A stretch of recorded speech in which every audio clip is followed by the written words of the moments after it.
শিক্ষকতা অনেক দামি জিনিস। শিক্ষক তার শিষ্যকে তথা ছাত্রদেরকে কোনরূপ জ্ঞান অর্জনের ক্ষেত্রে কাপড় করবে না। শিক্ষক খোলাসাভাবে তার শিষ্যদেরকে তথা ছাত্রদেরকে বুঝিয়ে দিবে যে শিক্ষার ক্ষেত্রে সকল কিছু।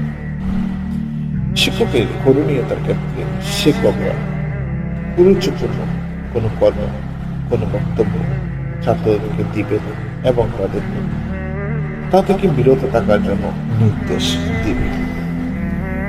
শিক্ষকদের গুরুত্বপূর্ণ আচরণ এবং কর্ম থেকে বিরতির জন্য তার ছাত্রদেরকে নিষেধ করবে। ইশারার মাধ্যমে, তাদেরকে কথার মাধ্যমে, আদেশের মাধ্যমে, স্নেহের মাধ্যমে তাদেরকে যেগুলো খারাপ সেগুলোর ক্ষেত্রে বুঝিয়ে দেবে। হুমকি তুমকি মেরে এভাবে মানে তাদের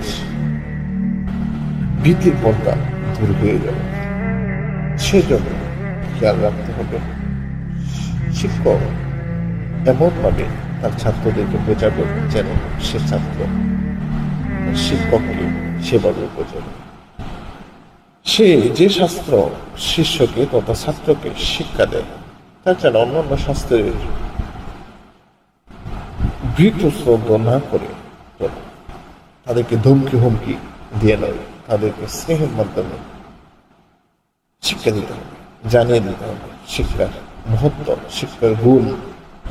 শিক্ষক যে কোনো বিষয়ে শিষ্যের কাছে এমনভাবে বর্ণনা করবে যে ছাত্র তথা শিষ্য সেভাবে বুঝে নিয়ে তার উপর চলবে।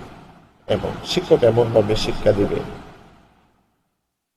দুনিয়ার ইলমি জ্ঞান চর্চার পাশাপাশি বাতিনি শিক্ষা তার শিষ্যদেরকে প্রদান করবে। এটাই গুরুত্বপূর্ণ বিষয়।